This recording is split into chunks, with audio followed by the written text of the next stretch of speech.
Hello friends, NCLEX wonders अपन theory classes study कर रहे थे। Chapter number 22 prenatal period part first अपना हो गया। आज है पार्ट सेकंड। आज अपन स्टडी करेंगे physiological pregnancy changes. System wise अपन जितने भी चेंजेस होंगे प्रेगनेंसी के दौरान उन सभी को अपन डिस्कस करेंगे। सबसे पहला है कार्डियोवेस्कुलर सिस्टम। तो देखिए, ड्यूरिंग प्रेगनेंसी ब्लड वॉल्यूम जो है वो इंक्रीज होता है 40 to 50%। प्लाज्मा भी बढ़ता है, आरबीसी भी बढ़ता है। लेकिन एक बात ध्यान में ये रखनी है कि जितना प्लाज्मा बढ़ेगा ना, उसके एवज में आरबीसी जो है वो कुछ कम बढ़ेगी। आरबीसी बढ़ेगी लेकिन प्लाज्मा के अकॉर्डिंग थोड़ी कम बढ़ेगी। ठीक है, तो इसलिए ब्लड के अंदर प्लाज्मा तो ज़्यादा होगा और आरबीसी कम होगी। ठीक है, इसीलिए प्रेगनेंसी को फिजियोलॉजिकल एनीमिया भी बोलते हैं। ठीक है, प्लाज्मा बढ़ेगा, आरबीसी भी बढ़ेगी, लेकिन आरबीसी जो है ये प्लाज्मा से कम बढ़ती है। आयरन रिक्वायरमेंट इंक्रीज होता है, हार्ट का साइज इंक्रीज होता है। कार्डियोवास्कुलर सिस्टम में पढ़ रहे हैं सारे चेंजेस। ठीक है, और क्या क्या होता है, और sodium and H2O water retention बढ़ता है प्रेगनेंसी के दौरान। ठीक है, इसीलिए तो वेट भी इंक्रीज होता है और बीपी भी बढ़ता है। ठीक है, क्योंकि जो ब्लड वेसल्स का रेसिस्टेंस है वो इंक्रीज हो जाता है प्रेगनेंसी के दौरान। तो ये तो सारे परिवर्तन थे किसमें, कार्डियोवास्कुलर सिस्टम में। ठीक है, चलिए नेक्स्ट रेस्पिरेटरी सिस्टम में क्या क्या परिवर्तन होते हैं वो देख लेते हैं। तो रेस्पिरेटरी सिस्टम जो है, रेस्पिरेटरी सिस्टम में ऑक्सीजन कंजप्शन इंक्रीज हो जाता है through out the pregnancy 15 to 20%। ये ध्यान में रखना, कितना बढ़ जाता है ऑक्सीजन कंजप्शन। ऑक्सीजन का जो खपत है, ऑक्सीजन की जो यूज है वो बढ़ जाती है 15 से 20%। एक मदर ज़्यादा ऑक्सीजन यूज़ करती है क्योंकि उसको अपने फीटस को भी क्या करना होता है, ऑक्सीजन प्रोवाइड करवाना होता है। और डायफ्राम एलिवेट हो जाता है। डायफ्राम जो है ये एलिवेट ऊपर की तरफ होगा, क्यों, क्योंकि अंदर का नीचे से जो ग्रेविड यूट्रस है, जो बढ़ रहा यूट्रस है, उसका प्रेशर लगेगा तो डायफ्राम ऊपर की तरफ पुश होगा। ठीक है, तो diaphragm elevate because of uterus enlargement, shortness of breathing में अकर। तो इस वजह से थोड़ी सी ब्रीथिंग में प्रॉब्लम भी आ सकती है। ठीक है, नेक्स्ट रेस्पिरेशन रेट जो है ये 10 से 15 बीट पर मिनट इंक्रीज हो जाती है। ब्लड प्रेशर की बात करें तो बीपी फर्स्ट ट्राइमेस्टर में बढ़ता है, सेकंड में थोड़ा डाउन आता है और थर्ड में वापस बढ़ता है। ये कॉन्सेप्ट ध्यान में रख लेना। ठीक है, हालांकि रेस्पिरेशन सिस्टम पढ़ रहे थे लेकिन ये बीच में मैंने ऐड कर दिया यहाँ पे। चलिए कोई बात नहीं। नेक्स्ट जीआईटी गैस्ट्रोइंटेस्टाइनल सिस्टम में क्या क्या परिवर्तन आते हैं ड्यूरिंग प्रेगनेंसी। तो इन जो एचसीजी है, ह्यूमन कोरियोनिक गोनाडोट्रोपिन जो हार्मोन है, ये बढ़ता है प्रेगनेंसी में। ठीक है, जिसकी वजह से ये क्या कोज करता है, नोजिया वॉमिटिंग कोज करता है। कब, फर्स्ट और सेकंड ट्राइमेस्टर तक, स्पेशली फर्स्ट ट्राइमेस्टर में, और it is subside by third trimester. Third trimester में अपने आप नोजिया वॉमिटिंग डिक्रीज हो जाता है। ठीक है, या सबसाइड हट जाता है बिल्कुल से। एपेटाइट की बात करें तो प्रेगनेंसी में एपेटाइट बढ़ेगा, भूख बढ़ेगी। Food intake 15 to 20% increase. जो फूड इनटेक है वो एक मदर को खाना थोड़ा ज़्यादा चाहिए होता है, 15 से 20%।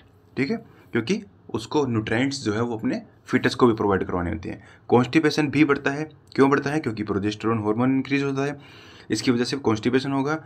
और साथ ही साथ कॉन्स्टिपेशन हो रहा है तो अपने को क्या करना है, एक मदर को फाइबर और वाटर जो है, फाइबरस डाइट और वाटर प्रोवाइड करवाना है। Next flatulence and heart burn.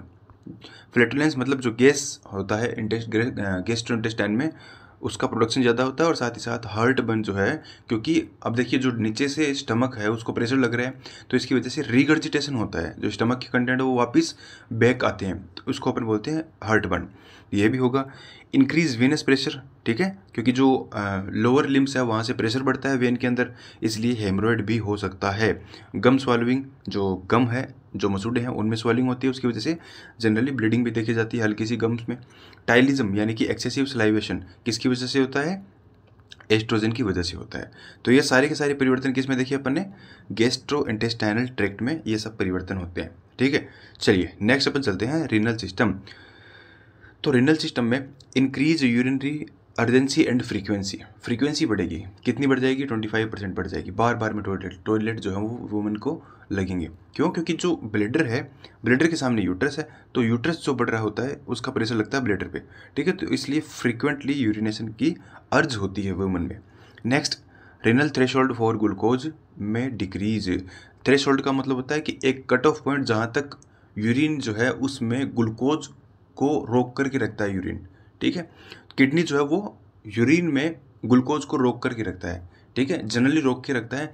लेकिन प्रेगनेंसी में क्या होता है कि जो थ्रेशोल्ड है, वो जो रोकने की कैपेसिटी है वो बढ़ जाती है। ठीक है। थ्रेशोल्ड कैपेसिटी बढ़ जाती है, क्यों? क्योंकि मदर को जो ग्लूकोज है उसको फिटस तक पहुंचाना होता है, तो इसलिए ग्लूकोज जो है वो वापस यूरिन में बाहर नहीं निकले, ठीक है। तो वो जो कैपेसिटी है रिटेंशन करने की वो बढ़ जाती है प्रेगनेंसी के दौरान, ठीक है।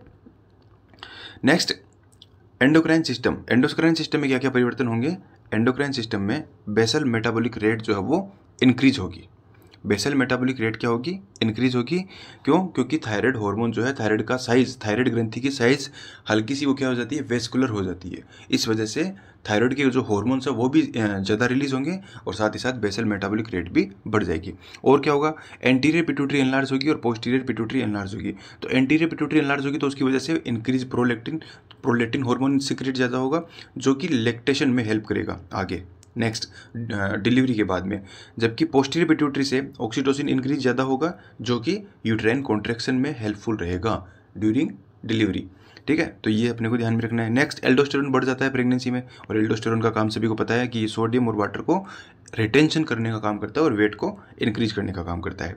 साथ ही साथ पेनक्रियाज जो है increase production of insulin. Pancreas क्या करने लगता है? प्रोडक्शन करता है इंक्रीज किसका? इंसुलिन का। तो ये सब किस में परिवर्तन हुए? एंडोक्राइन सिस्टम में। चलिए नेक्स्ट, रिप्रोडक्टिव सिस्टम की बात करें तो यूट्रस जो है, यूट्रस में परिवर्तन आएगा। यूट्रस एनलार्ज होगा, कितना? 60 ग्राम से 1000 ग्राम तक पहुंच जाएगा, ठीक है। किसकी वजह से हो रहा है ये हाइपरप्लेजिया हो रहा है। हाइपरप्लेजिया किसकी वजह से? एस्ट्रोजन हार्मोन की वजह से। देखिए प्रेगनेंसी में जितने भी परिवर्तन है वो एस्ट्रोजन और प्रोजेस्टेरोन की वजह से, या फिर कुछ बचे हैं तो वो एचसीजी की वजह से होते हैं सारे परिवर्तन, ठीक है। सर्विक्स में क्या परिवर्तन आएगा? सर्विक्स शॉर्टर होगा। ये देखिए सर्विक्स है, सर्विक्स क्या होगा? शॉर्टर होने लग जाएगा, इसकी लेंथ कम होने लग जाएगी। शॉर्टर क्यों होगा? क्योंकि ये थिक होना स्टार्ट हो जाता है, देखिए मोटा होने लग सकता है, ठीक है। तो सर्विक्स जो है ये शॉर्टर होगा, इलास्टिक होगा और इंक्रीज म्यूकस प्रोडक्शन। म्यूकस का जो प्लग है वो म्यूकस गाढ़ा होने लगता है सर्विक्स का, ठीक है। और क्या होगा? डिस्कलेशन होगा। डिस्कलेशन मतलब पर्पल कलर का होने लग जाएगा सर्विक्स, ठीक है। ये सब परिवर्तन हो रहे हैं एस्ट्रोजन की वजह से। यूट्रस में परिवर्तन देख लिया, सर्विक्स में परिवर्तन देख लिया। अब बात करते हैं ओवरीज की। तो ओवरीज जो है, ओवरीज सीक्रेट करती है progesterone for first 6 to 7 week. Starting के जो 6 से 7 वीक हैं प्रेगनेंसी के, उनमें ओवरीज क्या करती है? प्रोजेस्टेरोन को सीक्रेट करती है। एंड न्यू फॉलिकल्स जो है वो उनका प्रोडक्शन स्टॉप कर देती है और सीज कर देती है ओवम प्रोडक्शन को, क्योंकि अब ओवम की आवश्यकता नहीं है। नेक्स्ट, वेजाइना की बात करें तो वेजाइना जो है वो हाइपरट्रोफी होती है, थोड़ी स्वॉलन दिखाई देती है और थिक होती है, ठीक है। और साथ ही साथ जो सिक्रेशन है वेजाइना की वो स्टिकी होने लगते हैं। नेक्स्ट, ब्रेस्ट की बात करें क्या क्या परिवर्तन होते हैं? तो due to increase oestrogen and progesterone. Oestrogen और प्रोजेस्टेरोन की वजह से जो ब्रेस्ट है उनका साइज बढ़ जाता है, हाइपरप्लेजिया होता है ब्रेस्ट के अंदर। टेंडरनेस हल्का सा बढ़ता है, क्यों? क्योंकि साइज बढ़ता है तो टेंडरनेस जो है वो मतलब हल्का सा जो वेट की वजह से होने वाला पेन है वो फील होता है, ठीक है। नेक्स्ट, और क्या होगा? निपल्स जो है वो मोर प्रोमिनेंट, ठीक है। जो प्रोमिनेंसी है निपल्स का ये जनरली ये होता है, तो प्रेगनेंसी में निपल्स का प्रोमिनेंसी ये होने लगता है, ठीक है, मोर प्रोमिनेंट होने लगते हैं। नेक्स्ट, एरियोला जो है वो डार्कर, निपल के जो ये चारों ओर का पार्ट है एरियोला, ये डार्क होने लगता है, पिगमेंटेशन होने लगता है। मेलानोसाइट्स जो सेल्स है उनके सिक्रेशन की वजह से ये डार्क दिखाई देता है। और hypertrophy of Montgomery tube follicles, जो एरियोला के ऊपर जो छोटे छोटे जो फॉलिकल्स दिखाई देते हैं, छोटी छोटी मतलब पिंपल्स टाइप में जो उभार दिखाई देता है, उनमें उन सेल्स के अंदर हाइपरट्रोफी होती है, जिसकी वजह से मोंटगोमेरी फॉलिकल्स जो हैं वो थोड़े लार्ज दिखाई देते हैं, ठीक है। और क्या होगा? कोलोस्टम जो है वो लीक, हल्का सा जो निपल्स जो है उनमें से कोलोस्टम भी क्या होगा? लीकेज स्टार्ट हो जाता है during pregnancy. Delivery of baby जो है उसके बाद तो होता ही होता है, लेकिन प्रेगनेंसी के दौरान भी कोलोस्टम हल्का सा लीक होता है, ठीक है, जिसको फॉल्स मिल्क भी बोलते हैं अपन कई बार। नेक्स्ट अपन बात करते हैं स्किन। स्किन में क्या क्या परिवर्तन होते हैं? तो इंक्रीज मेलानोसाइट हार्मोन, ठीक है, मेलानोसाइट हार्मोन इंक्रीज होगा। क्यों? क्योंकि एस्ट्रोजन और प्रोजेस्टेरोन की वजह से, मैंने बता दिया पहले ही।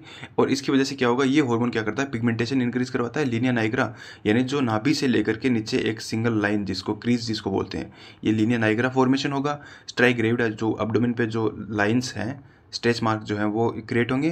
क्लोइज्मा, जो फेस मास्क जो है, फेस पर जो छाया है, छाया जैसा जो दिखाई देता है, बटरफ्लाई है ना, ये क्लोइज्मा क्रिएट होगा।